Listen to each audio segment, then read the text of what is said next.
Namaste, everybody. My name is Anita Reddy, and I've been a part of INHAF since its founding days. It's indeed exciting and inspiring to be a part of these exchanges, sharing of ideas, as we begin this sixth webinar in a series of webinars that INHAF and City Uria have been putting together, along with a number of other partners. I was also asked to introduce the seventh webinar that's coming up on the 22nd of July. And this is called Why Should We Return to the Cities That Discarded Us? This is 22nd of July, and it'll be anchored by Professor Amitabh Kundu. Even as over 100 experts, planners, professionals, development thinkers have been coming together over the past few weeks and will continue to do so in the coming weeks also. It's indeed a privilege to introduce to you INHAF and its initiative called City Uri, Citizens Urban Initiative, who have set out to work on a blueprint that enables rethinking Indian cities. And what this is meant to ensure is to find a response to the urban challenge in a way that cities become productive, inclusive, sustainable, livable, and humane, of course. The end result would be happy and an equitable and harmonious society. We certainly did not need a COVID-19 to shake us into this reality or bring us to the focus of the plight of the labor force in the informal economy, be they migrant labor, resident labor, slum dwellers, the urban poor, all hit by a crisis after crisis, health, housing, land, environment issues, and of course the economic crisis. And it was felt by INHAF and City Uri that cities need to be rethought and reorganized. The proposed webinars are seen as opening the needed societal dialogues on how we handle urbanization processes and develop cities so that they remain the engines of economic growth minus the exploitation of environment, natural resources, and of course of the working class. And as Kirti, the founder of INHAF, I quote him here, would say, they must be economically productive, socially just, politically participatory, environmentally sustainable, culturally vibrant, technologically adaptive, and people-centric. To me, people-centric becomes the crux of the whole thing. The complexity of the subject commanded the need for not just one, two, or even three webinars, but 10 times as many to address, for example, themes such as urban inequality, urban sustainability, urban mobility, looking at rural India as urban India touches 800 million mark by 2050, job creation and the urban informal sector, gender dimension in planning, development and institutional reorientation, and of course the building sector, slums, land, housing, rental housing, housing for the migrant workers, etc. All of it leading to the one ultimate focal point of seeing the city as a place, seeing the city as its people, and how do we recapture this place for its people.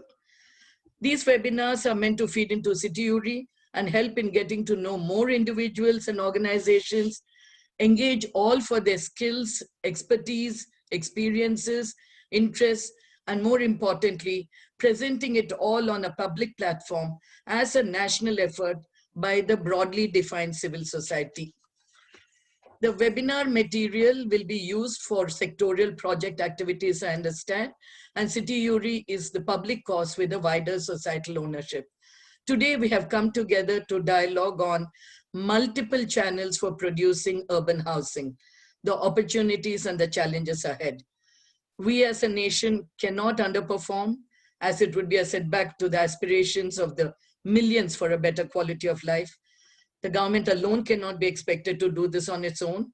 Outside the government system, in the private, non-profit, community sectors, there's so much of skill and experience. All of this needs to be activated, called to duty, and put to work. Task definition, mobilization, and purposeful action are needed. What is also needed is a broader societal partnership to contribute ideas for a better urban future.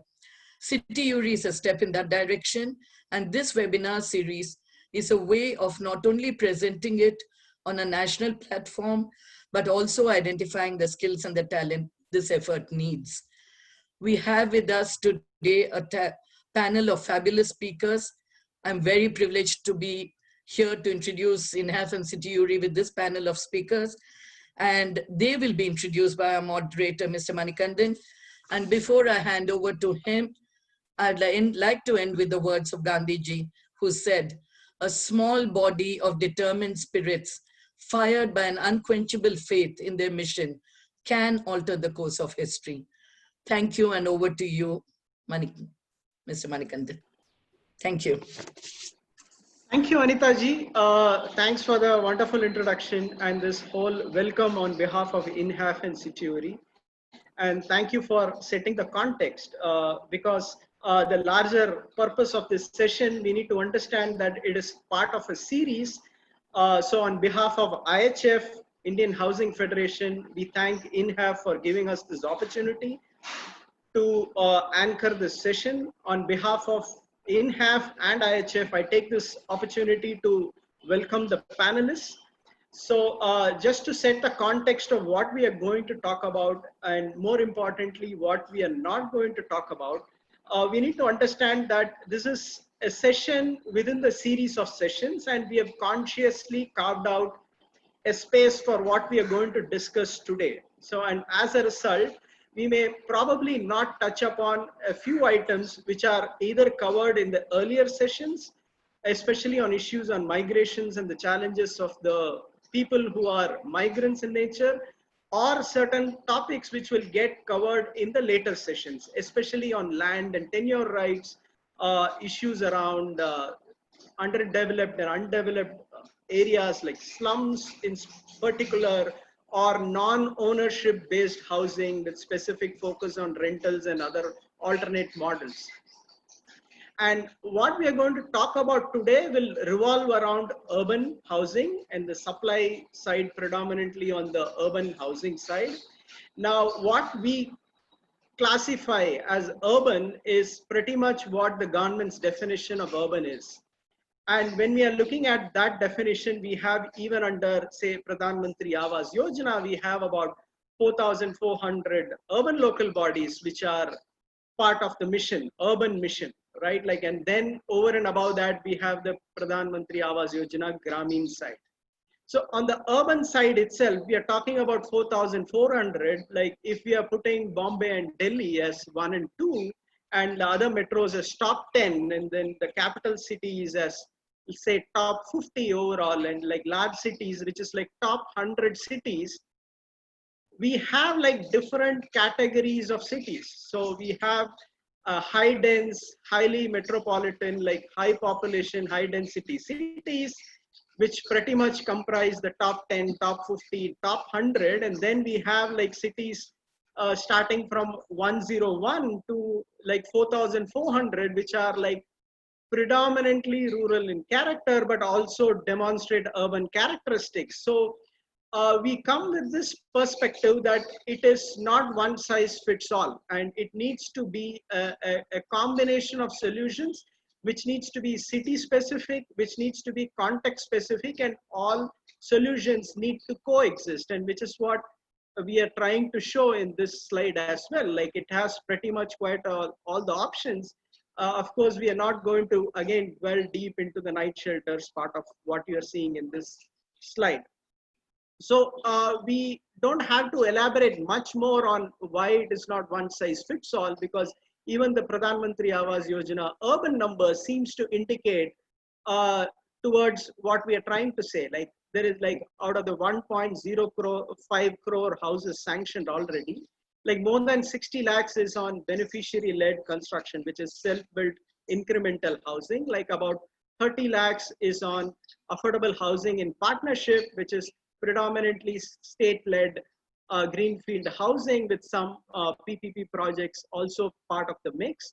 There's about 5 lakhs of in situ slum redevelopment, which can definitely go up, which will go up in the coming months and the coming years. And then there is the credit linked subsidy scheme, which is about 10 lakhs, which kind of serves more the higher end of the lower income segments. So we are going to kind of delve deeper into the multiple channels by which urban housing happens. And to start conversations on that, I would invite Meera Shiva. She's the coordinator at the Terwilliger Center for Innovation in Shelter, and they do phenomenal work, especially in the field of incubating, accelerating, self-built, incremental housing, market systems, products and services around that. So welcome, Meera. And I would like to start off with this question: that how is this segment shaping up, and what are the challenges which you are looking at? Over to you. Thank you, Manikandan, and thank you for this opportunity. I think it's a great forum. I just, as the first speaker, I want to uh, congratulate you guys for organizing this, and particularly IHF for the thoughtfulness in picking the topic, and then all the work you guys do in this space. So if we look at the self-built incremental construction, right, which is our philosophy of how houses are getting built in the lower end of the spectrum, right? So and this is not the EWS market. This is the top of the bottom of the pyramid, if that is not confusing. So and we believe that this is the characteristic of how the segment is, and our philosophy is a home is not a product. It's not something that you go and buy, but it's a process for this segment of the population, right? So they don't just say, look, I need this. They may not have the money, they may not have the visibility of all the things, and there is particularly not one size fits all. So it is always a owner driven construction where the owner is very involved. By the owner we mean not just the man of the house. We have our research shows that the women and the parents, and there's a lot of influencers in the process as well. So there's a close involvement. In some cases they are involved to the level of selecting various things, even buying, and all that also, and also in helping in the construction. And these are driven by the mason, and just they pick someone because of word of mouth, and it's very informal, and the practices are also quite informal. There is not a lot of science or a method behind this. And the key aspect is that it is incremental. It's never, a house is never done. You may always add a room or change the roof, or keep on doing some changes to it. And this has been the mode we have seen for the LIG segment of the population. Do you want to continue on the challenges, or you? No. So basically, this is something which we are also seeing, right? In our work as IHF, we have identified, especially in the self-built incremental housing, like as IHF, we are seeing very clear a 5-pronged approach. Like the interventions would probably fall in these 5 buckets. Like we look at land and tenure rights, we look at access to government schemes and policies, there is access to housing microfinance, there is access to construction technical assistance, which includes design, material, and the actual process of getting it built. And more importantly, post-occupancy operations and maintenance. So we have also seen this pattern as to how this can be done. And pretty much the large sections of the country geographically still gets housing built this way. And the challenge being it's also disaggregated in nature, so that requires quite a lot of support and in terms of how we go about doing it. So that would be the next question to you, is that how do you think that this challenge can be addressed, and what is your thought process on that? Okay, so the I'll before I get into that, I'll just maybe with this slide explain our philosophy of how we go about it and why we came up with this, which is mostly driven by the issues in the market and the needs of the segment, right? So we work with what is called a 3 houses approach. This is the Habitat for Humanity's view of how they look at making an impact in the quality of housing globally.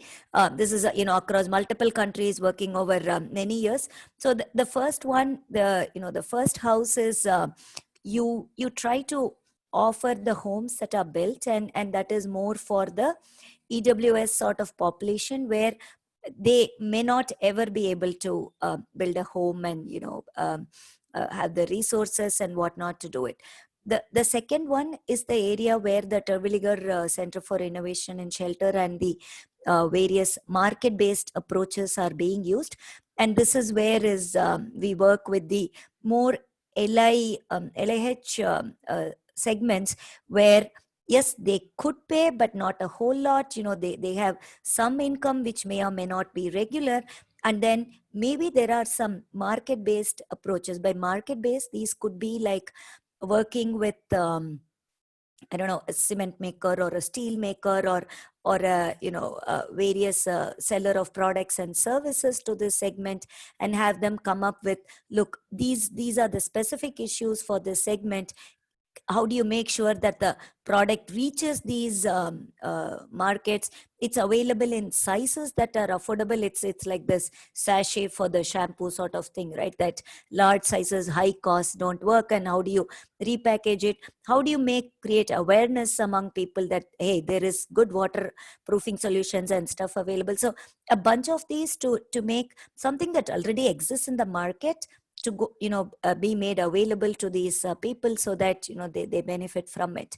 And another part of it is actually coming up with new solutions which are a bit more innovative. And large companies may say, look, this is too local, and this is not in my radar, because I just don't know if it will work in the first place, right? Because making people adopt new technologies or changes in the housing segment is not easy. People want something that works, because this is a large investment they will make and all that. So hence we work with startups who may be open to saying, it's okay, I'll go try it and refine it, and if it works, we can take this solution over to a larger corporate to adopt it. So that's where we work in the middle section. So this is all based on the challenges we have seen on trying to come up with different housing solutions, and based on the customers and the kind of solutions we are talking to.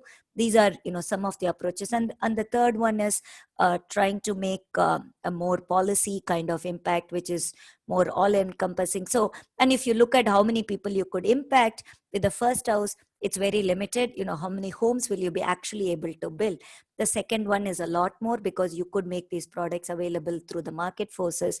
And the third one is much larger, because a better policy change or some tweaks could really change a lot of things. So this has been our approach, and and that comes from the challenges and some of the solutions we have seen.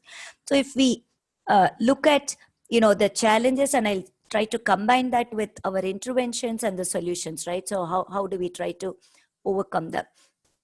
The challenge, and I think the opportunity also, is that this is a market where it is not one size fits all, right? A person who is having a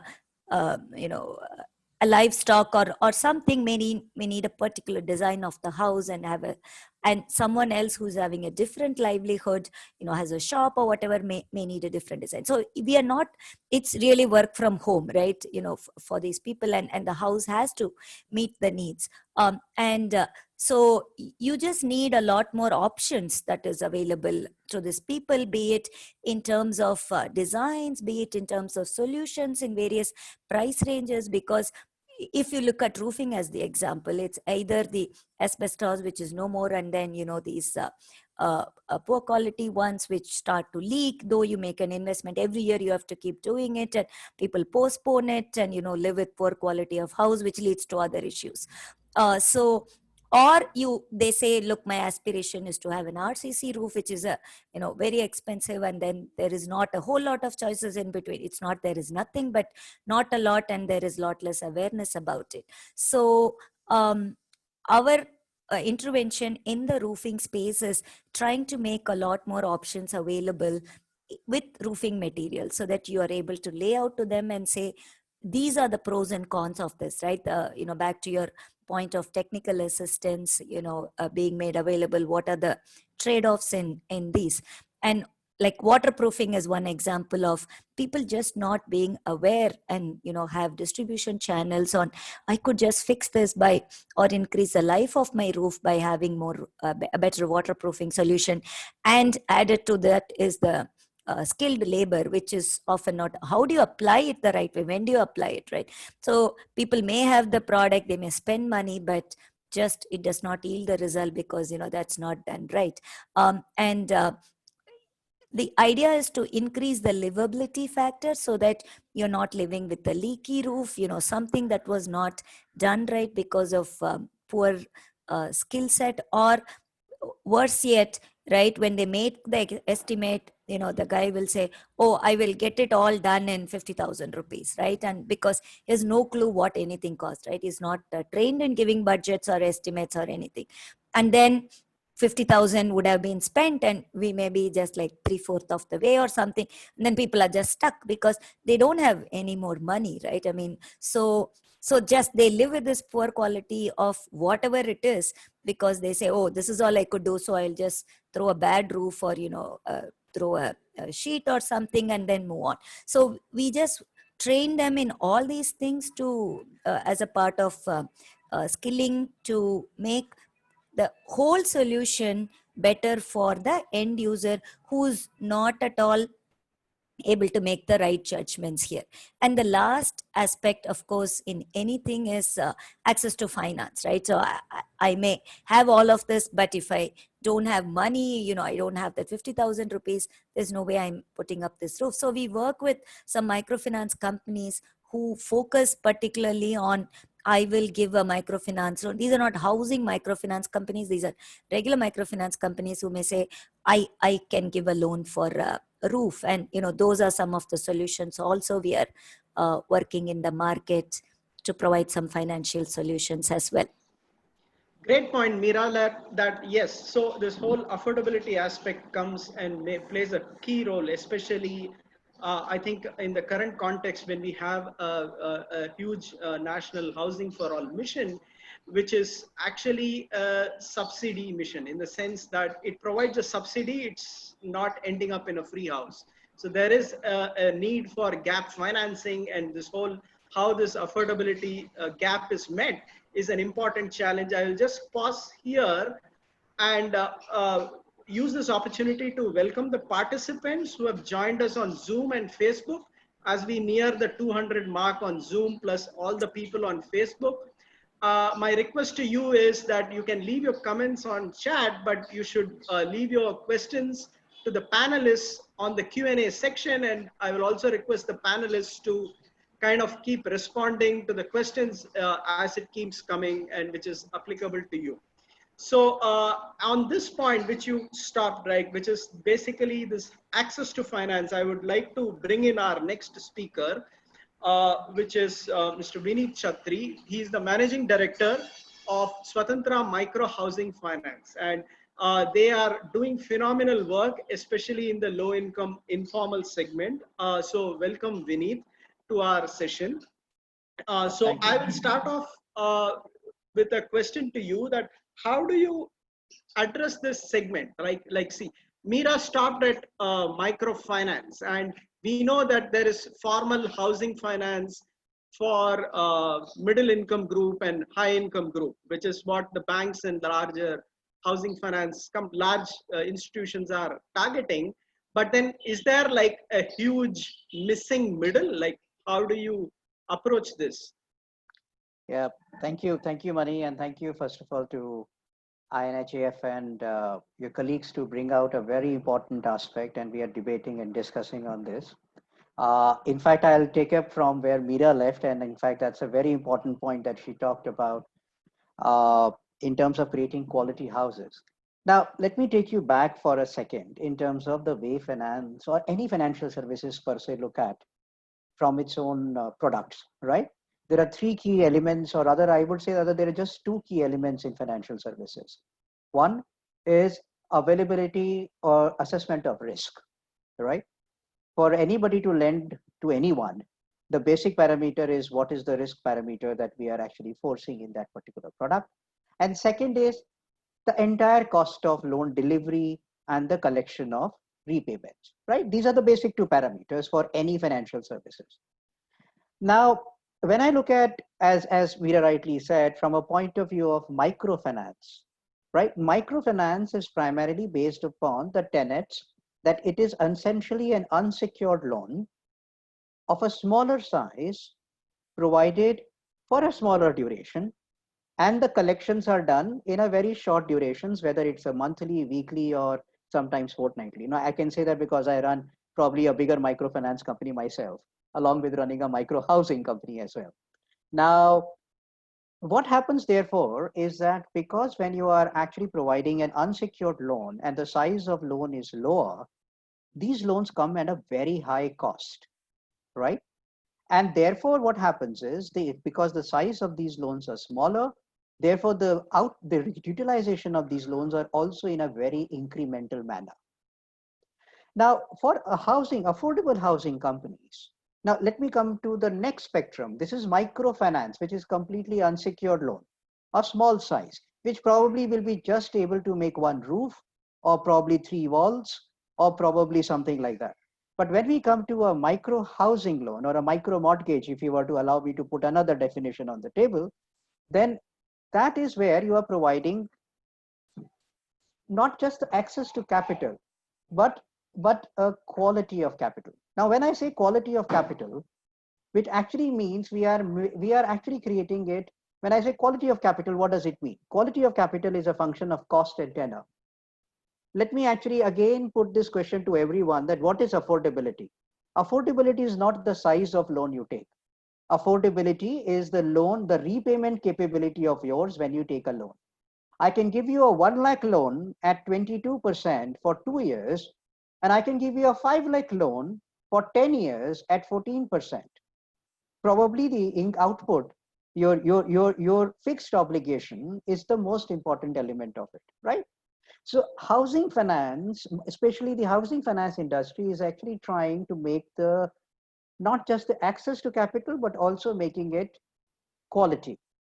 Now, when we talk about two parts of the problem, one is the affordable housing, which is basically being developed by the developers or the governments, right? It's actually a project where where EWS and LIG segment customer will go and buy a house.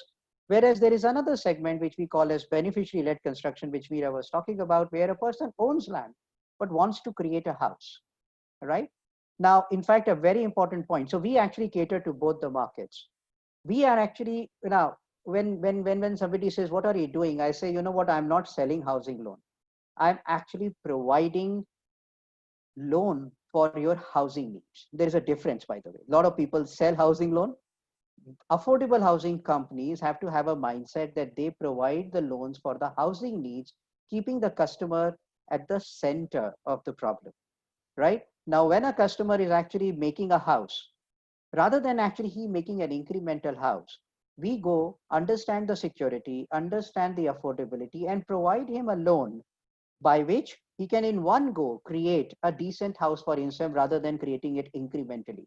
In fact, we actually have another cap that we wear, which is a development. We actually educate the customer. In fact, Veera very rightly said that if I give a customer a loan in which he cannot make a house, or I give a customer a loan which is much more than what he needs to make a house, both is a problem to me, because at the end it's a risk to me only. Because if he's not able to make a house, I am having a problem because he's not really done the loan utilization. He will go somewhere and take another loan which goes beyond his affordability. Or if he actually takes a loan to me beyond what he needs, the utilization of it can be in areas which we don't know. So we actually take a hat of also the development activity, where we go and educate the customer that, look, this is slightly more than what you are. This is what you should not do. This is number of doors, number of windows, type of tiles, type of roofs that you do, so that he actually fulfills his need of creating a house. But at the same time, he's able to create that in one journey of 6 months to 1 year. And he then repays me over a period of a longer duration than a typical microfinance. So therefore, a housing finance company, money to talk about it in a shorter way, is about not just providing access to capital, but also the quality to capital in both this EWS and LIG segment. Great point. So, from the affordable housing finance institutions point of view, which you are, like, how do you approach this segment? Like I get people asking this question, like, are these people subprime? Is that what this is, or what are we dealing with here? Uh,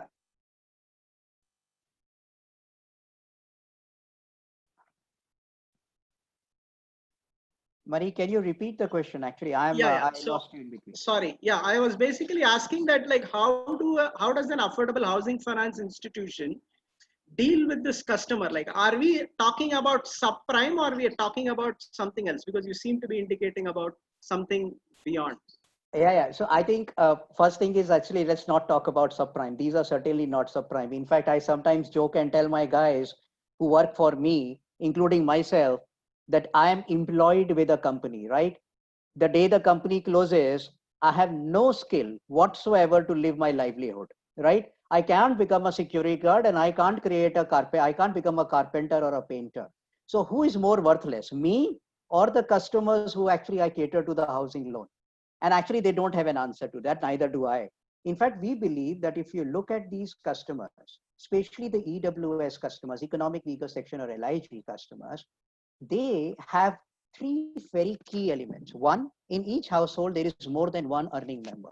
In whatever way they support their livelihood, the women in the house, the husband in the house, even one of the parents in the house will be working. So first of all, they have multiple incomes. Two, their incomes are sustainable. They are in the basic strata of economy. Today in COVID crisis, we all know that while the discretionary expenditure of people and probably all your so-called travels and hospitality industry is taking a backseat, but which segment and which sector is not taking a backseat is actually agri and agri-allied and the basic economy. Why? Because that will continue to happen for you and me to live our livelihoods. And this is the segment which provides that, right? So it's about the affordability. Now, we'll have to also, the second element we have to understand is that in this segment, we have to be very responsible. In fact, borrowing from a microfinance chapter, it becomes our responsibility literally to ensure that the customer is not over leveraged. Many customers do not understand or are not financially literate. We have to tell them that this is what you should take a loan of, and beyond that, please do not leverage yourself. A lot of customers comes to me and say, and especially unfortunately, microfinance is always about 2 years. A lot of people come to me and say, sir, don't make me take a loan of 5 years, 6 years, because my interest outgo will be very high. I say, it's not about your interest outgo, it's about your fixed obligations, right? Take a long-term loan. Spread your fixed obligation in a way that your surplus will be able to take care of it. And whenever you earn more, and believe me, most of these people actually get incomes in tranches, because most of them will be in agri or other areas where they will have incomes coming in tranches. They may not have monthly incomes like you and me. So they actually repay me when you have loans, when you have money, so that you do not go to the wrong side of the spectrum where you become delinquent. Because the moment you become delinquent, you or me will not be able to help each other. So therefore, it becomes a responsibility of affordable housing finance companies to ensure that the leverage remains in control of these guys. And the third most important element, and why probably most of the people are not able to do this, is because the business model is itself a big deterrent in the low income, in the economically weaker section or LIG. Why? For micro housing, for example, the company which we run, our average ticket size is 5 lakhs. Now on 5 lakhs, and if I try to give quality capital to my customer, which means at 12%, 13%, the earning is fairly limited. But I have to still do all entire operation. I have to do loan, I have to do credit appraisal, which is far more intense here compared to you and me who can give our salary certificates. Here you do not have income proofs. I have to spend probably a week with customer to understand him. I have to then deliver the loan, and then I have to educate himself, the customer, of how to repay me. Most of them would have probably first time entered into a mandate based repayment to me, like creating a NASH mandate or something else. So therefore it becomes a fair amount of mix of providing quality capital and create customer financial literacy to really do the job. And I believe that they are not subprime. In fact, actually our delinquency for last 10 years, we have been doing this job, is much better than the delinquency of many MIG and HIG, I must say, actually. Because we do not give loans to people who do not have need for housing finance. Why? We do not sell housing finance. We provide housing loans to people who have genuine need. And if a person has a genuine need, they will not be delinquent. I think this is something which we have to very clearly understand. Don't create book here. Support customer. Great point, Vineet. Actually, like that is very encouraging to see, especially like over the 10 years, your delinquency rates being much better than mainstream institutions is very encouraging to hear. So in that context, so still large institutions are not part of this. So what can be done to kind of make them participate, just to ensure that we cover the length and breadth of this country? Yeah, so Mani, a part of my discussion to you was having an answer somewhere hidden in it. See, the larger institutes have, see, all of us, at the end of the day, the raw material for me is money, right? At the end of the day, I borrow from someone and I on lend it. Now, what happens is people unfortunately have a larger perception of risk in this particular segment, and hence the money that comes to me is slightly more expensive than the money that would come to a larger institutes. And when I on lend this whole thing, putting a bit of my risk premium, and actually, by the way, I have to do a much larger and operational intensive role than most of them do, because most of their interactions happen in branch. They will come with your salary certificate and documents, and in a branch, the branch manager will approve a loan, whereas I have to go to his home or his workplace to approve the loan. So my operation costs are slightly higher. But when the ticket sizes become low, operation costs becomes higher. Many have finance institutions actually take a backseat and say, why do I even get into this? There is enough a large market in MIG and HIG where I can make my ROAs. And this is where comes the objective of the organization. Are you here?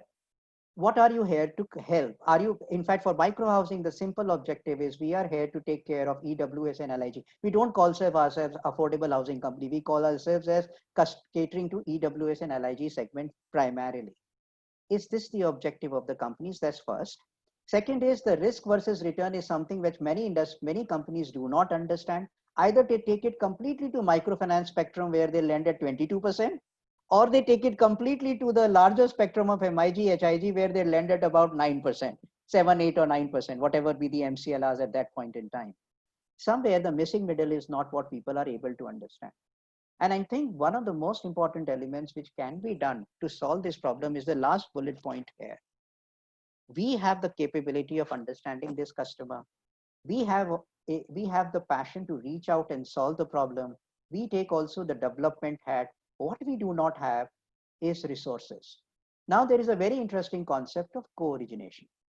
My only thing is that the regulators, the larger banks, should actually look at this, that look, you have capital, but probably your cost structures are very high and your capability to understand customers is limited. Whereas our cost structures are very lean and our understanding over 10 years have been somewhere where we can actually convince you that they are not subprime. So why can't we actually shake hands and actually do a co-origination to solve a larger problem? Because any of us, 2 or 3 people or 4 companies or even 10 companies will not be able to solve the problem which we are discussing today. It needs a fair amount of concerted effort of a large organizations and many small to come together and put their counter capabilities and resources to solve this problem. Great point, Vineet. So yeah, collaboration is important, but you did touch upon the whole aspect of pricing. Like while mainstream banks are charging like what, 8%, 9% for MIG, LIG, but then this whole AHFI seem to be charging in the vicinity of 15%. But then should not the lower incomes get loans at lower pricing? Like what is the funda behind this? Absolutely. And in fact, microfinance charges 22%. So let's see. All of these are, by the way, on a reducing balance. The ROI at the end would come to 12 to 13% on the tenor of the loan. So typically what happens is, as I said, the pricing for any financial company is dependent on 3 aspects. One is the security or the risk. Now, what happens is that for us, it is very important to have a mortgageable and a marketable security, right? Two, the ability to understand the customers without any income proof, where there is a little bit of more risk than you and I, who have a salary coming into our bank accounts every day, and we have a fair amount of bank balance, and we have been doing enough digital transactions. So I don't have to spend time explaining you and teaching you how to do that. And third is my own cost of funds, right? Now, these are the three differences. If you put in a parlance of an MIG, HIG and the banks, the way they look at this, they are catering to low risk segments. They are basically having a relatively lower operating cost because all the transactions are done in the branches. And third, their cost of finance is lower because they have a deposits or they can raise bonds in the market. Whereas when you look at the affordable housing company, they take a little larger risk on customers. The security may not be always very clear. We do take certain so-called elements of risk in terms of security, and our cost of funds are higher. But by the way, again, it's not about pricing. Let me go back to the first point that we started, Mani, to end our discussion maybe. It's the affordability is not about the pricing. Affordability is about the capability of a customer to repay his fixed obligation and yet fulfill the dream that he is trying to create, which is a house, right? If a person can afford to pay an EMI of 4,000 or a 5,000 or a 6,000, let's define a product for him in a way, rather than create a product where you say, no, I am actually feeling you're very risky. Let me just give you loan for 2 years or 3 years at a price of 22%. And that's it. I don't take care of your fixed obligation. Now you decide how you take care of it. We as affordable housing companies looked at fixed obligation to start with and then create a housing product. So it's not about pricing. It's about affordability. And the pricing is dependent on many other functions that we just talked about. Great, Vinny. Thank you. That's very comforting to hear. In fact, I would probably, if I can summarize your points in one line, I should say that we should be confident that if there are people with income out there, they have suitable housing loans. Now, that is what I probably did not hear, but then that's what you are proving by making all these points, that there are these affordable housing finance institutions which are capable of delivering this capital at the clients at an appropriate pricing with optimum distribution, which is not just for self-built incremental housing, but then also to other forms of housing supply, which is brownfield and greenfield, which we will talk going forward. So thank you very much, Vineet, for that. So that leads me to the next speaker, which is Pratima Joshi, the Executive Director at Shelter Associates, and has extensive work in kind of working in segments where there is redevelopment opportunities, both horizontal and vertical, on underdeveloped, undeveloped, and slum-like conditions. So my request or question to you is, with congested cities where land is not being optimally utilized, the housing quality or the housing conditions, not just on the housing per se, but also access to basic services, is a challenge. So what are the aspects? How do you approach these segments? Over to you, Pratima. Thank you so much, Mani. I hope I'm audible. Yes, you're audible. Well, I'm really delighted to be on this panel, and I'm delighted that all the other panelists, are so eminent in their own field. Coming to what I want to present today is that I would like to start by saying that we've been now in the social housing sector for nearly 2.5 decades.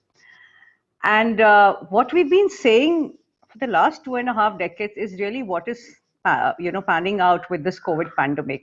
We've always said that when you're doing social housing for the poor, especially for slum dwellers, you really need to put the human well-being at the center of it all. I've really, I've had these conversations with you that I've had reservations about incremental housing, especially when it comes to slums, because typically in slums you have very often houses who share 3 walls with others. their light and ventilation, which I think these are some of the fundamental things you just cannot compromise on. It comes just from one wall, and often that is the shorter wall of the house. And when you look at the pandemic as it is on right now, you find that, I mean, some of the slums which have undergone, housing programs under JNNURM or WAMBE or whatever, where they've just gone from Kacha to Pakka, they have been very hit, because the moment you step out of your house, you're still jostling with crowds in lane widths which are barely 4 to 5 or 6 feet max sometimes. How do you maintain any kind of social distancing? How do you even, think of overcoming these issues when you don't have, enough, space around you? There's no space to move. There's no light ventilation. You have electricity 24/7. Which I think, these are some of the things that you really need to think through when you're looking at social housing for slums, especially. So how have we been doing it? So the first thing that we have been really investing is in data. Our approach, whether it's housing, whether it's sanitation or any other service, has been very, very data driven. We believe that if you have all the data in place, and I mean spatial data when I say data, and you have captured, the information of every house, because at the end of the day, you must know your client very well. You must understand their lifestyle, their aspirations, what is important to them when you even venture into anything like social housing. I would like to share one of our projects, which I think drives home this point very well, which we implemented in the city of Sangli and Miraj Kuppad Municipal Corporation. It is, we had a citywide approach. It's a very small corporation. Actually, small cities, you can put data together fairly fast. There were 78 slums. We did data for every slum. We mapped every slum, every house, captured data for every household, put it all on the spatial platform. When we did a kind of querying, we found that 35 slums out of 78 would need to move at some point or the other, because they were either on reservation land or hugging roads which were going to be widened at some point. So then we said, how do we look at rehabilitation in this context? Because as you know, typically, whenever there is a rehab project where people have to move, they're always thrown to the periphery of the city, which actually ends up driving them deeper into poverty for various reasons. Here we said, let us look at an approach where we don't let people move more than 3 to 4 kilometers from their current place, so that they don't get uprooted from their livelihoods or from all the other social amenities that they're using, like the schools or colleges or markets or hospitals or whatever. And so we came out, we looked at, the slums, the land on which they were, and we looked at 7 slums which were on government land. And we said, why don't we, and which were also scattered across the city. We said, why don't we redevelop this into a slightly higher density so that we can create an extra housing stock after having rehabilitated the people who are already living there. And this extra housing stock can then absorb some of the slums which are in the vicinity of 3 to 4 kilometers. And, so you come out with a project which would work at the end of the day for everyone. And this is what we got, about 1,400 tenements, which are standing, of which, I mean, almost 50% of those are now occupied.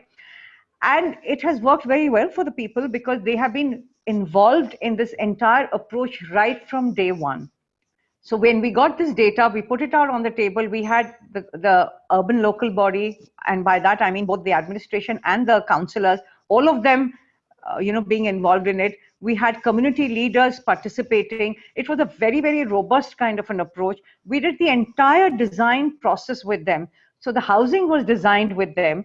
The plan, they were very involved in the planning because, for them, this was something that they were going to get once in their lifetime. There was a lot of stakeholder participation. And I think this is very, very important.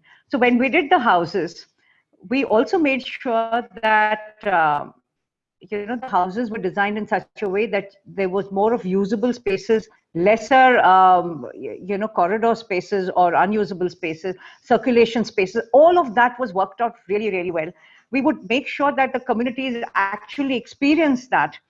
And then they also got involved in monitoring the housing as it was coming up. So there was a process in place, which is very interesting. We had the municipal corporation having a review meeting, calling for a review meeting once every month, where the contractors, where the community leaders, where councillors, all of us would come and look at what are the bottlenecks, address those, and make sure that you move ahead.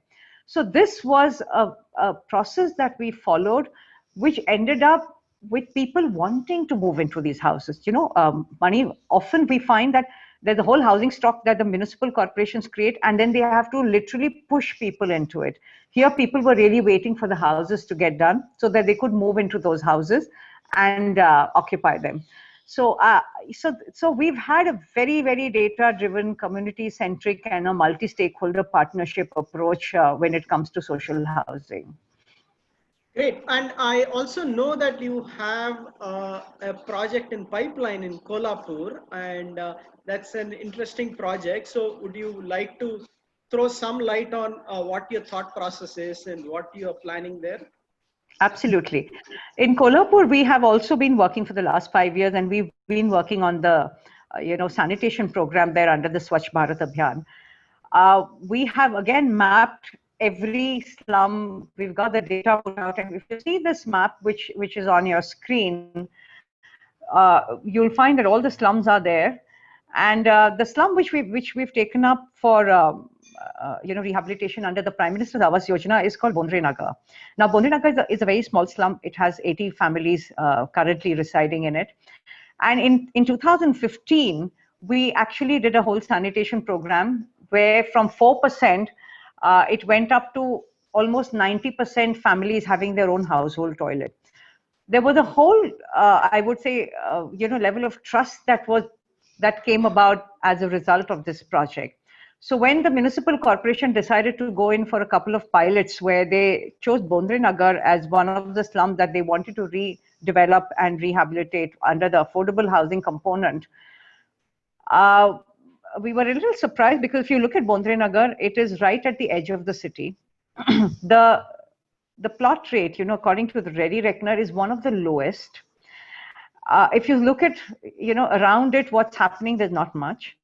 And we were wondering how it could even be possible for anybody to even buy a house under the affordable housing scheme. It seemed extremely unviable. And of course, 100% the families shot it down saying that we will not participate in this particular project. If you look at the next slide, I hope that shows what was proposed for them. I think that's not come on. What was proposed for them was something which was ground plus 7, where the rehab component would be taken care of, and the affordable housing unit was going to be in ground plus 12. So we said, okay, let's take a look at this slum. Let's see what's possible.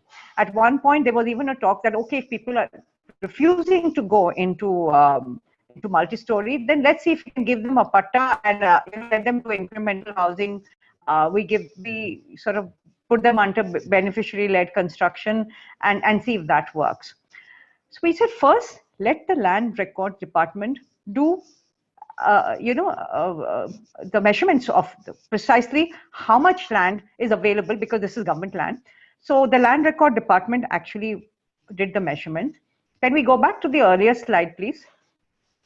And then what we realized was that almost 20% of the inhabitants would get affected, because as things stand today, the slum actually spills over to the neighboring plot, which is privately owned. And then there's a proposed DP road, which would also affect the houses, the front row. So actually you would have a much shrunken plot in which you would need to rehabilitate all these people. So we said, how are you even going to be thinking of incremental housing in this kind of a situation? So what we did was we had dialogues with the people. And I think this is very interesting because people, when they realized that almost 20% of their families would get affected, they said, we will go in for land sharing. Let's come out, let's do a housing project where each one of us has equal houses, I mean, equal areas. And it's a planned kind of a development so that we don't compromise on, light, ventilation, and it's a healthy project. So we went through an entire design process with them. There was a lot of back and forth that happened. Again, here, there was an effort by the government to come in with their own designs, which they thought worked better for the poor. But the community took a decision finally. They went with the design that they thought really worked for them. And what we've come out now with is a row house kind of a project where ground plus one would give them about 300 square feet carpet area houses. The community has really bent backwards to accommodate, many things. Like, for instance, they said, okay, we will take care of our transit accommodation. They got themselves organized into, into cooperative societies. They have already, approved the drawing. They have also done their own lot picking. They also have a fair idea of who is going to go into which house. So if we can go into the next slide, which will show, there was a slide which showed the new layout for this particular project. If you can come up with that, that will be interesting for the viewers to see. So the whole process that we went through was we got the the government to do the Mozini, which is the land measurement. The design is in place. The cooperative society is in place. The final beneficiary list is in place. We have already come out with a draft DPR, which we've given to the urban local body. The allotments is something that the community has more or less finalized. What we are waiting for really is how the government will now take it up and go forward with this. This would be done under beneficiary-led construction. So they would require support in terms of microfinance loans, and we are currently at that stage. But it would be a very unique project because it would set the right kind of precedent in the entire city, where people would are really keenly watching how this entire project pans out. Great, Pratima. Thank you very much, because this in itself is a subject. I think Kirtibai has acknowledged that, and hence the whole slum rehabilitation is a separate session in itself. But we had included this more from the point of view to drive home this point that, like, supply happens as self-built incremental in large parts of the country. There is this whole need for brownfield development, which can be horizontal, as your Kolhapur site seems to be indicating, or it can be like G+2, G+3 walk-up units, right, so that we can have optimum use of land. Great points, fantastic points there, Pratima. Thank you very much. At this point, I would like to bring in our next speaker, which is Ankur Pandey. He's a star in himself in terms of actually doing greenfield housing with pretty much whatever we are hearing with what Pratima is saying, that he starts off with putting the community in the middle. So Ankur, over to you. Like, so why do we really need to do new housing? Maybe you can start off with that, and then your other points, please. First of all, I'd like to thank you, INHF, for giving us such a wide platform for showcasing the work we have been doing from last 20 years now. Mani, the question which you asked, why there is a need for housing. The total demand of housing which the government has published under PMAY is 1.2 crore of houses. And out of this, around 95% of the demand is for economically weaker section and lower income group. Now, just to give more information on what the definition means for economical weaker section is, a person or family having an annual income of less than 3 lakhs is economically weaker section, and a family having an annual income of less than 6 lakhs per year is a lower income group. And to be more specific, 80% of this demand is in economically weaker section, who can afford a house of less than 10 lakh rupees per house. So Mani, if you'll see, most of the projects what we see, like at least in the place where we are from Sholapur, the prices of the houses, even for 1 BHK houses, is about 12 lakhs, 14 lakhs, 15 lakhs. And the real demand, which is for economically weaker section, is catered by very few of them, very few of them. And mostly it is done by, in Maharashtra, by government agencies like MHADA. So there is a huge demand for housing when it comes to lower income group and economically weaker section. And who are these people who needs this house? It can be the maid who is working in your house. It can be a driver. It can be a cook, or it can be a mechanic, or it can be a vegetable seller. Anybody who you deal on day-to-day basis is a person who really needs the house. So this is where the real and huge demand is there. And as we have been hearing in the presentation of which Ms. Pratima has been giving, there is a demand which is not catered by most of them, and which are staying in slums. Yeah, and most of these slums, as we have heard before, are either on unauthorized lands or on the road widening land. So these people need housing, or the other people, or it's the next generation who have been staying in slums and mostly on rental basis. So this is where the real demand is. Great going, Ankur. Like actually, like that's phenomenal. Like I think you have addressed the real segment, which is not usually associated with when we talk about new housing, like the typical developer-led housing. But then, what model do you follow? Like, how do you go about doing these?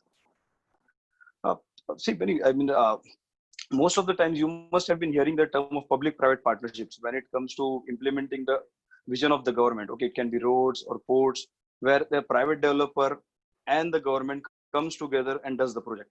But here, as we heard, Ms. Anita says, it's a people-centric project. Okay, so house is somewhere where people stay, live, and are associated, or where the family stays. So people are the most important part of this project. So we have developed this model where generally it's like, I mean, you can call it a 4P model, public, private, people partnership model. And people are part of the entire process. What we have been doing, as Pratima said, like they show the house to the project. In our case, what we do is we first understand who these people are, how these people are organized, either through the unions or through the place. So we meet them, we understand them. And the three most important principles which we follow in our project is, first, the EMI of what they are going to pay should be equal to the rent where they're staying right now. So it makes them financially feasible for them to shift. Second is walk to work. I mean, if you don't go by it literally, but walk to work means closer to the transport nodules. In a place like Mumbai also it matters, or in place like Sholapur, where there is a bus stand close by where people can go take a bus and go to the place where they can work. The third important aspect is creating a small scale industry in the township itself. If the township is big, like one of the project which we have already completed of 10,000 BD workers, we have 10 sheds where the BD workers work there itself. It was far from the city, because most of the greenfield projects what we do, it's very difficult to do it in the city itself because of the cost of the land. So it will be in the periphery of the city. So it's much easier if you give the workplace there itself. And the last aspect comes the amenities like schools, hospitals, dispensaries, shopping complexes for them. So considering these principles, we designed the project. And there are three important stakeholders. First is the government, who under PMAY, I believe, is doing a fantastic work in understanding the needs and giving the helping hand to make the project possible. And this support what the government is giving is not only in terms of subsidy. Okay, it's in terms of FSI. Like in Sholapur, they have given us a FSI of 1 in the green zone. In the project which we are doing in Mumbai, they have given us a FSI of 2.5 in the urban zone. Then it's a reduction in stamp duty. In Maharashtra, there is only stamp duty of 1,000 rupees for economically weaker section. Then there is the income tax benefit. Then there are charges that have been reduced by more than 50% in Mojni development fees. So this is all the roles which government is playing. Second, what we do is, once we identify the people to whom we need to cater the house, so we try to organize them in form of the society. So for us, it is much easier to interact with what their needs are. So once the society is formed, it's a one point of contact for everything what we do. Once we show the model, we construct the model house at the place where we are going to do the project. We communicate to the society, who then further communicates to their beneficiaries who are registered with them. They see the house, they collect all the paperwork for them, for collecting the payments, for doing the housing loans. And once the project is completed, it's the society who runs the, or who maintains the society, or who maintains the township what we are handing over to them. And last comes the developer, who plays a role of implementing the vision of the government and need of the people on the ground, where we understand what the market is, we understand where the land can be acquired in the affordable cost, we prepare the project report, we get it approved, we execute the project, and we hand it over to them. So it's a partnership of all these three important entities which makes this project feasible. Mani. Great. I think that's phenomenal work actually. Like, but then what kind of other innovations or technology do you bring into your projects? See, in terms of innovation, Mani, if we look at the project what we are doing right now, it's a project where we are constructing more than 30,000 houses, and it's a world's largest affordable housing project what we are doing. And for these 30,000 houses, there are more than 38,000 members registered with it. What we had done was, we had initially, when we conceptualized the project, we had kept a condition that people who are interested should partly contribute in buying of the land, which shows the commitment of people. And these are real, genuine people. These are not investors who are buying the house. So 25% of the land cost was borne by the people.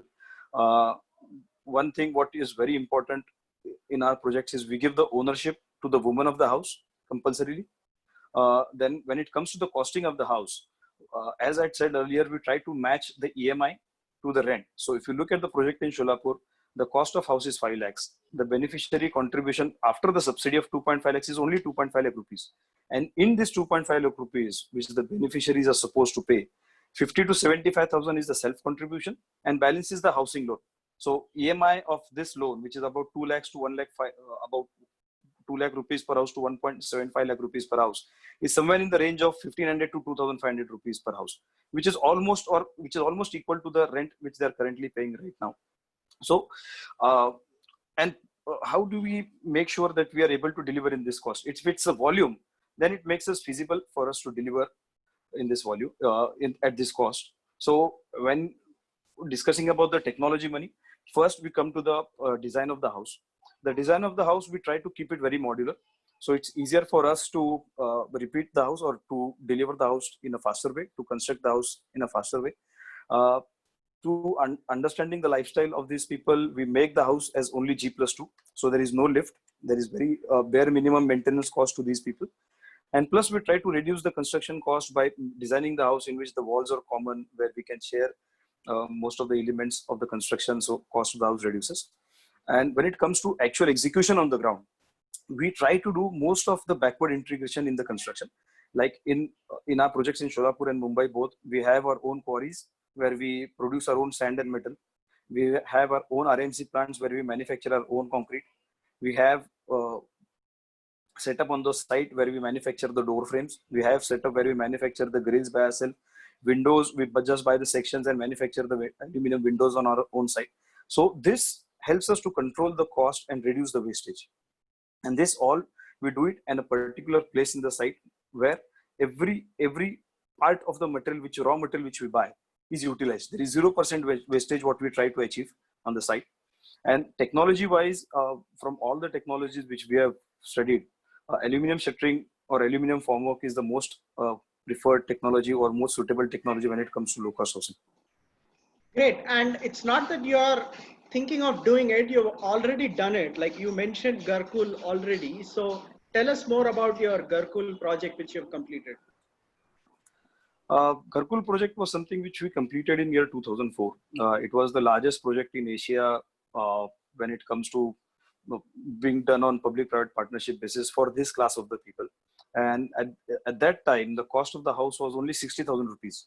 And in 60,000 rupees, 20,000 was paid by center, 20,000 was paid by state, and beneficiary had to contribute only 20,000 rupees. So this project is totally complete. People are already staying there. The BD sheds are there. Around 10 BD sheds we have done. So all the BD sheds are fully working. There are schools, around 17 schools are there. There are dispensaries already there.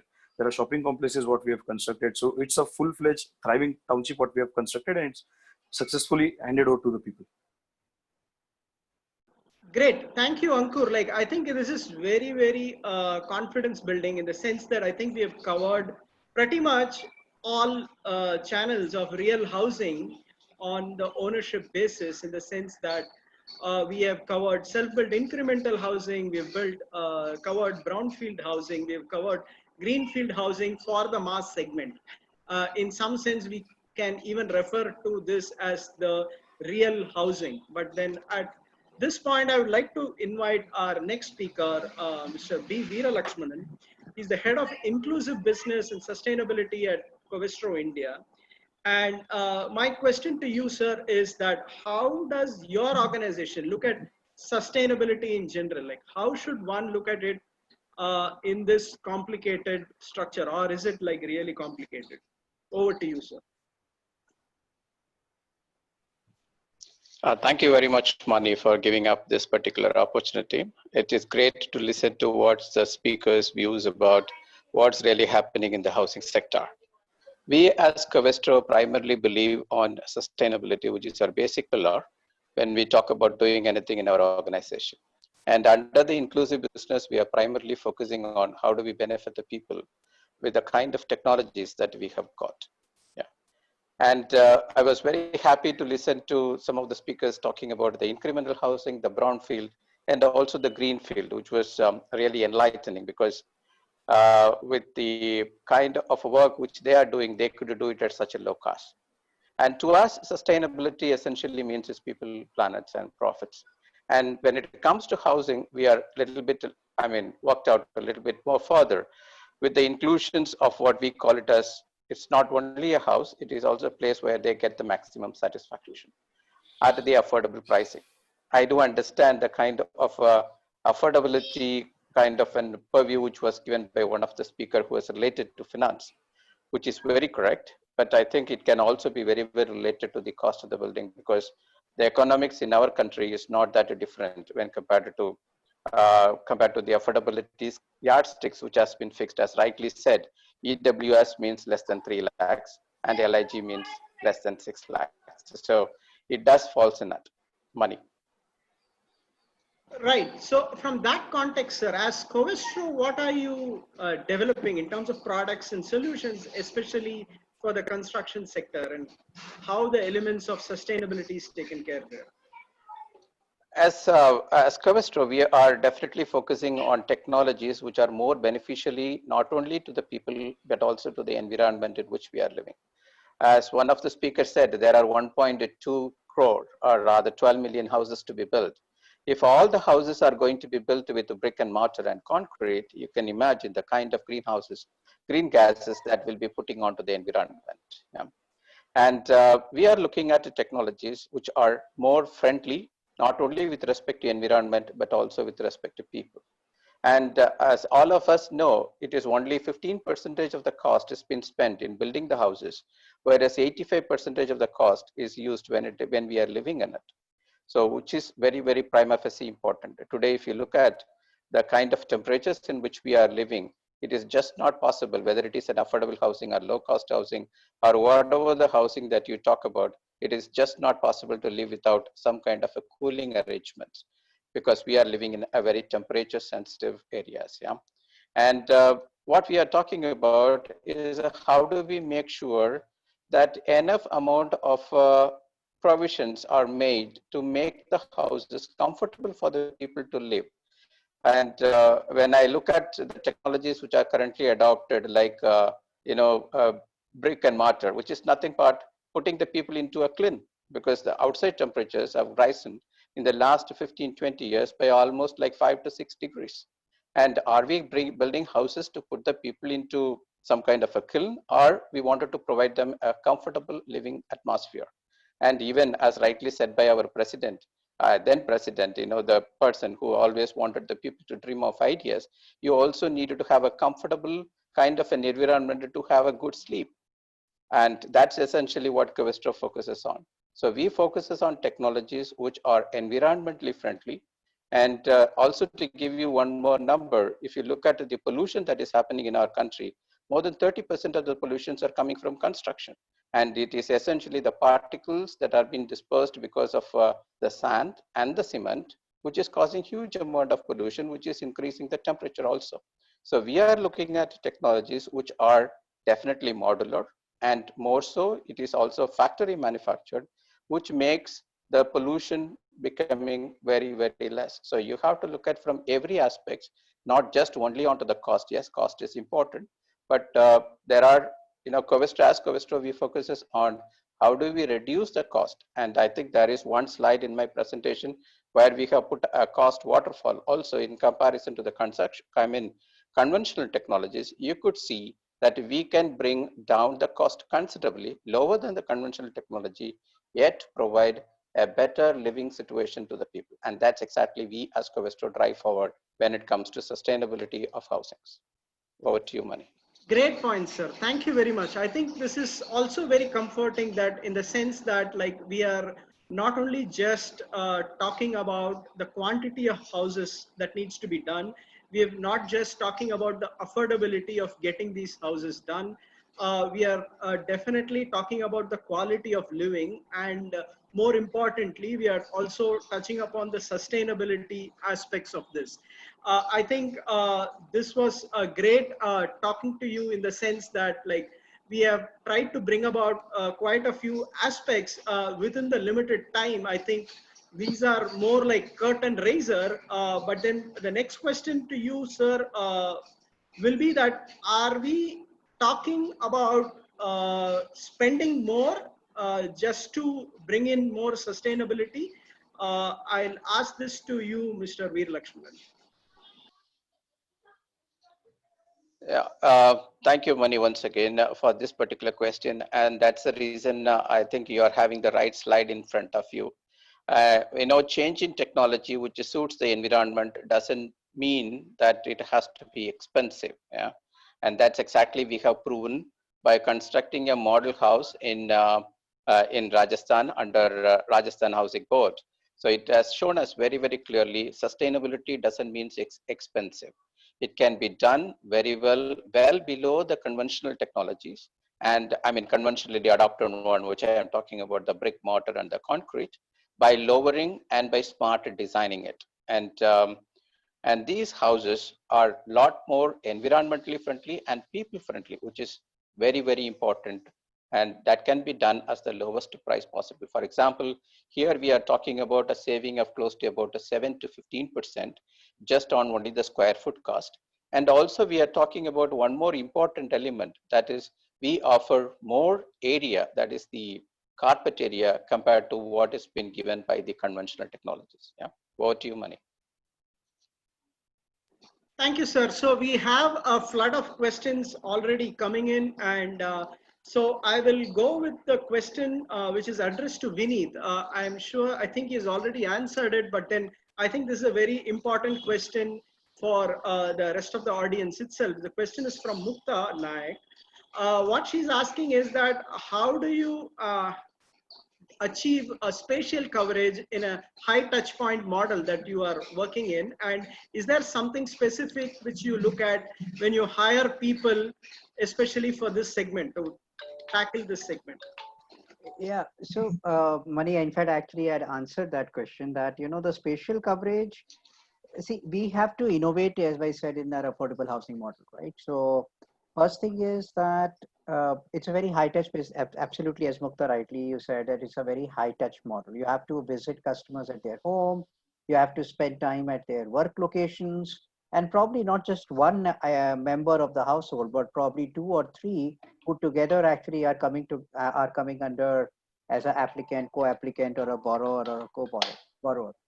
So we have a very interesting branchless model, which is supported by an IT, which is a hub and spoke element, where our front end is supported by an IT infrastructure with all the things based on his mobile app. Now, for example, be it a technical assessment, if he has to do for BLC, he can go fill in all the elements and straight comes an output that this is the cost of house that will be overall.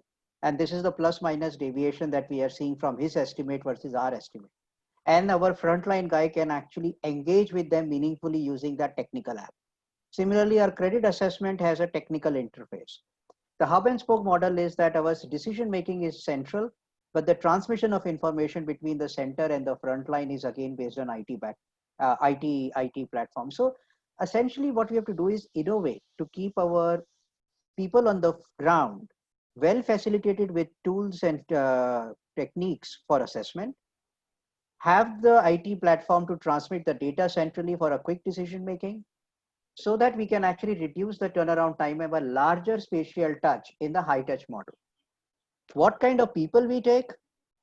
One answer: we only take passionate people in our company. Because this is not a business, this is not a standard 9 to 5 kind of a job. A person has to be equally passionate. In fact, actually the best people we take are the ones from the tier 3 or the rural background, who themselves understand what it means to, as a dream, to own a house, right? So he actually walks 2 steps further to actually take care. In fact, a lot of times our people fight with us, sir, isko to loan dena hi hai. He needs money. And actually many times our, the kind of passion that is required to do this job is what we look into a person. Rest is all can be trained. We train guys on credit, technical, financial, whatever it is. But passion is something that has to come from a person. So that's what we look at a guy when we recruit him. Thanks, Vineet. The next question, I'll pose it to Ankur. This is from Guru Kirat Gill. Question to Ankur is, in a greenfield project, forming a society beforehand may not be possible. How did you identify the members? I think this is a very unique case in your situation, but then you should still consider throwing some light on how you can aggregate customers, especially in greenfield projects. Mani, there are two ways how we do it. Okay, for example, in the Raynagar project, what we did was, there was union of BD workers, there was union of workers who work in textile industry, there was union of workers who worked in other unorganized sector industry. So these three unions, we met them first. We discussed with them what is the average income of these people, where do they stay, where do they work, how much they will be able to pay the EMI, or what is the rent of the houses where they're staying. So we had initial discussion with these unions first. Then we understood the requirement. We identified the land where we can do the project, went back to them. And then we conceptualized the scheme. So that is how the cooperative society was formed beforehand, because we had discussed with these unions before. And in another project, what we are doing right now, again in Solapur, it's a smaller project, but there it was a particular area where the people had approached us that they needed a house. So we discussed with them, we came up to some conclusion pretty much similar to what Ms. Pratima has been doing in Kolhapur. So this is how we had formed the society beforehand. Okay, great. So next question I'll probably pose to Meera, like what are the innovation trends that you are currently witnessing in the self-built incremental housing space? Over to you, Meera. Okay, so we think, rather than trying to sell to builders, which may be one segment to look at, startups that do have solutions that could be sold directly to the end customers, right? Because, when you are it's owner driven, there may be solutions that you could buy and use.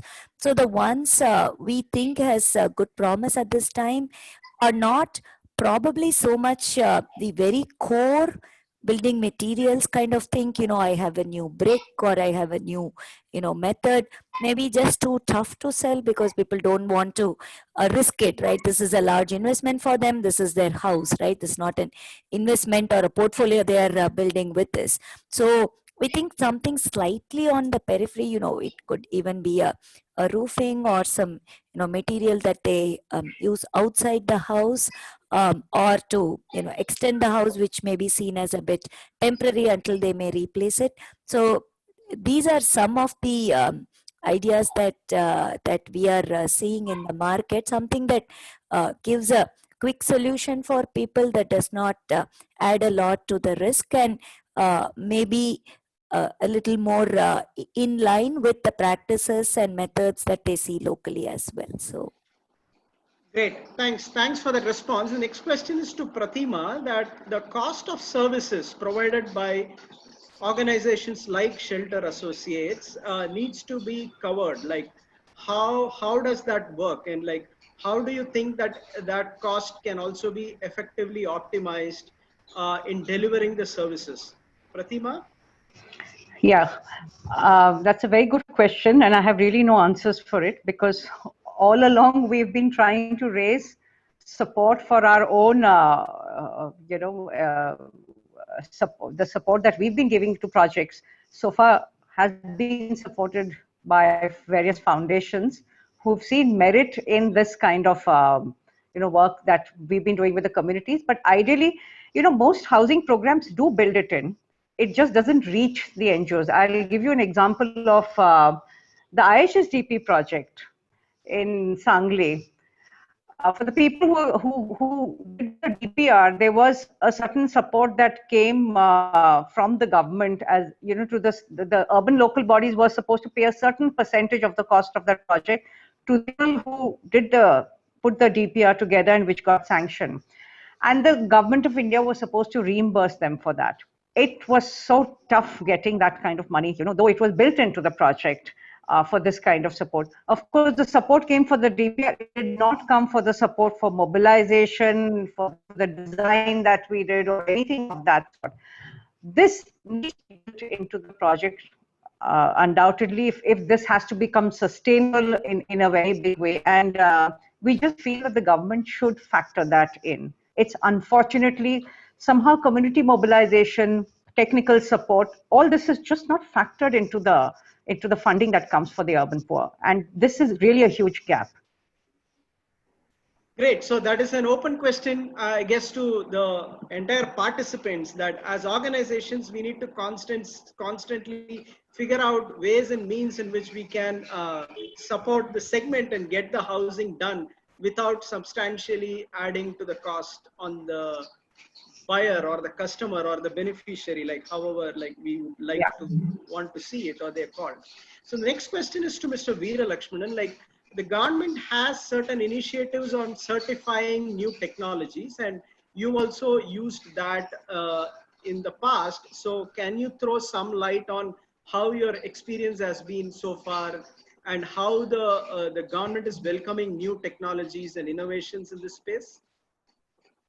I think the amount of efforts that has been taken by the current government in terms of promoting alternate technology is quite great. Yeah.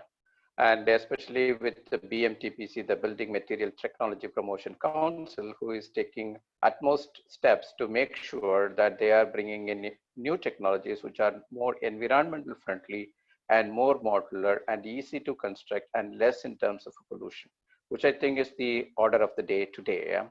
And there was also a support given under the GHTC, there's a Global Housing Technology Challenge under the Prime Minister's initiative, where they wanted to see how these technologies can be scaled up by allocating certain amount of spaces with a minimum of about 1,000 to 2,000 numbers of flats being created in certain cities, which are all called our smart cities. Yeah? And however, it is taking time to get these into light. And we as Covestro are working very closely with some of our eminent partners to see how we could make sure that enough amount of attention and push is given in this direction as well. And at the end of the day, it is primarily shifts between the understanding that the current kind of a building community has, and also the kind of awareness that the government is trying to put through the new technology. Unless these two meshes, I think it will be very difficult. But I believe with what has been happening with the initiative taken by the government and by the United Nations to push towards bringing down the pollution essentially in India, I think there is a very good opportunity for the new technologies to come in, emerging technologies, I would say, as far as India is concerned. Great. Thank you, sir. Like, on that positive note, I think we are like almost there on time. Like, there are still quite a few questions. We'll try and answer them, or you can reach out to the panelists through INHAF. We're more than happy to support, and like, we are going nowhere. We are very much here. All of us in the segment, in the field, in the market, like however we would like to look at it in the effort to achieve housing for all. On that note, I'll request for closing remarks. I'll start with you itself, sir. Mr. Veera Lakshmanan, like, do you have any closing remarks to make? Like, what is your final word on this session? First of all, I would say that this is a great initiative which has been taken by you, Mani, and really appreciate that.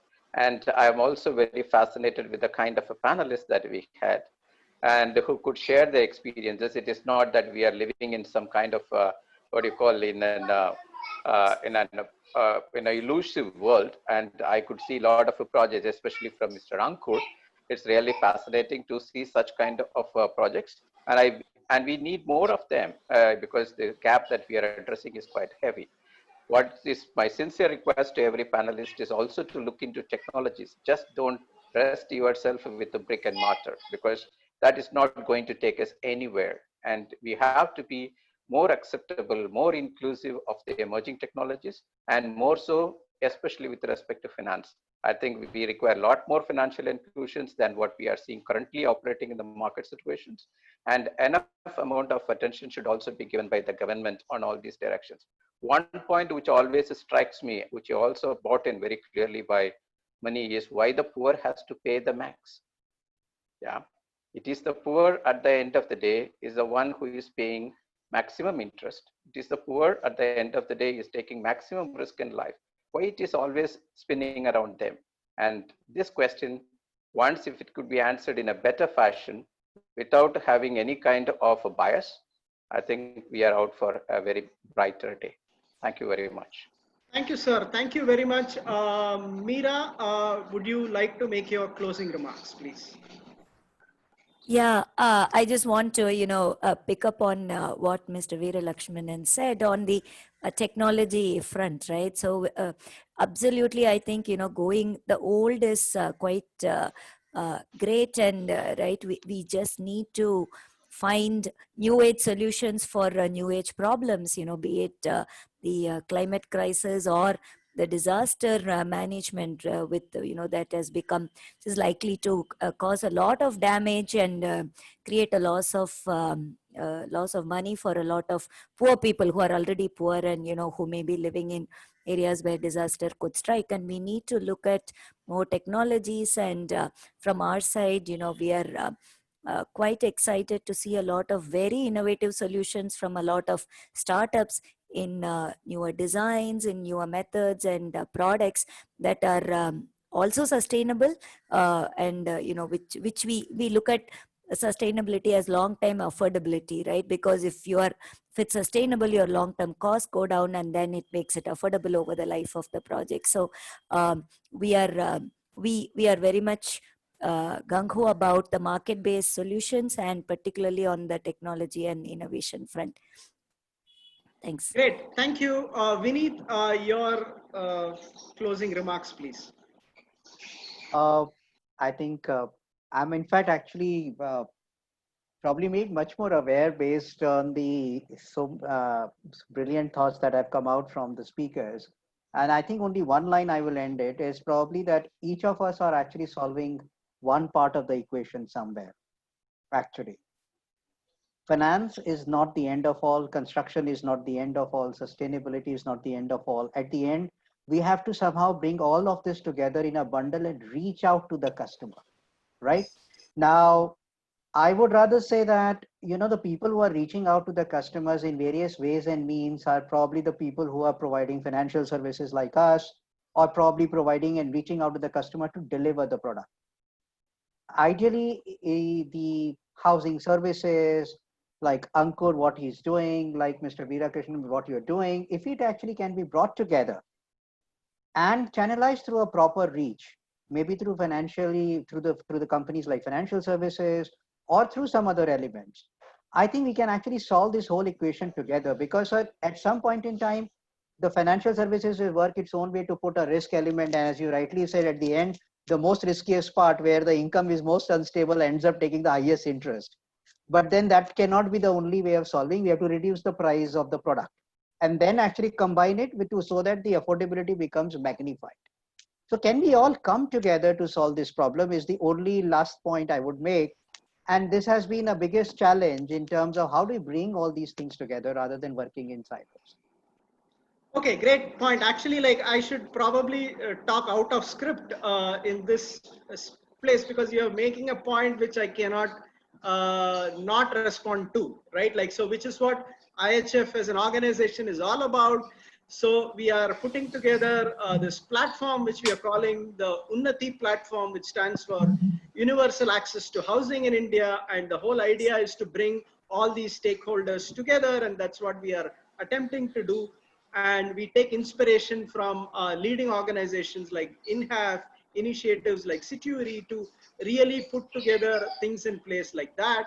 So thank you very much for actually raising that point. And that's what we are attempting in the small way, because like there's still one key stakeholder who's missing in this panel, which is the government. Now, which is what we are like really working together towards, because they hold three key requirements in this space. Like they sit on policy, which is an important element. They have the land and also pretty much quite a lot of resources. So if we all can come together, we can definitely look at achieving housing for all, which should have been my closing remark, but I'm just making it like couple of speakers ahead.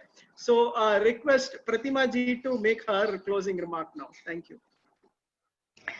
Actually, everything that I wanted to say has been already said. In fact, I was going to raise this entire issue about how, so many people working in so many different sectors around the same issue. And unfortunately, there are very few projects where you see people actually collaborating and making something happen. Each one of us is struggling with our own silos, waiting, for, the support to come from different experts. And I think if INHAF could take that step, I mean, this is a great initiative where you've brought people together on, through a series of webinars, but to take it one step forward and see if we can work together and make, projects happen on the ground. I think that would be great, because as you know, we are a very small tribe of people who are working in this sector. And I think if that tribe cannot work together, it's going to be a pity that, we would have missed the bus then. Thank you very much. Thank you, Pratima. Ankur, the star, your closing remarks, please. Yeah, thank you, Mani, for making me a star. To be very frank, I mean, we are mostly doing what is the requirement or need of the hour. And we are basically catering to the need of the people and trying to put on ground the vision which the government has, and which people like you are making it possible or easier for us to do it. One thing, Mani, I would like to say is like the sessions like this, make it easier, or make the information more available to everyone, because the need is huge. And like projects like us can be implemented in every city, all the 4,000 places what you said, which are qualified under PMAY. Every city can have this kind of project. So the more of these sessions will make people aware of what we can do or what we have been doing. There can be a lot of improvement in the models what we are doing right now, with discussion and with getting guidance from all the panelists who are here. So I think so you should conduct these panel at city level also, so that each city we can come up with some solution of the housing. And second point, which everyone has been highlighting, is the interest cost which these people have to pay. So I would request Mr. Vineet to come up with some solution. Say if the society takes the responsibility of repayment, or if society helps the housing finance agency to collect and repay the loan, if they can reduce the interest cost and make it more financially viable to them. Thank you. Point taken, sir. Thank you, Vineet. Okay, great. On that positive note, I think like we come to the end of the session. Like on behalf of INHAF, on behalf of IHF, I thank all the panelists. On behalf of INHAF, on behalf of IHF, I really thank all the participants who have been with us throughout this session. And I would like to end with this remark that like same day next week, which is 22nd July, Wednesday, 5 p.m., we have the session, why should we return to the cities that discarded us? That's quite a powerful question and a very relevant question at this point in time. So this is going to be a session anchored by Professor Amitabh Kundu. So on behalf of INHAF, I would invite all of you and all people on this network or your own networks to join us next week for this session, and over to Studio INHAF for whatever final announcements. Thank you. Anita ji. Thank you all. Fabulously inspiring, awesome. I listened to the organizers and got off. I'm going to connect with all of you again. Thank you so much. Mani, you did a great job. Thank you all. Thank you. See you. Bye. That's the end of the session. Thank you very much.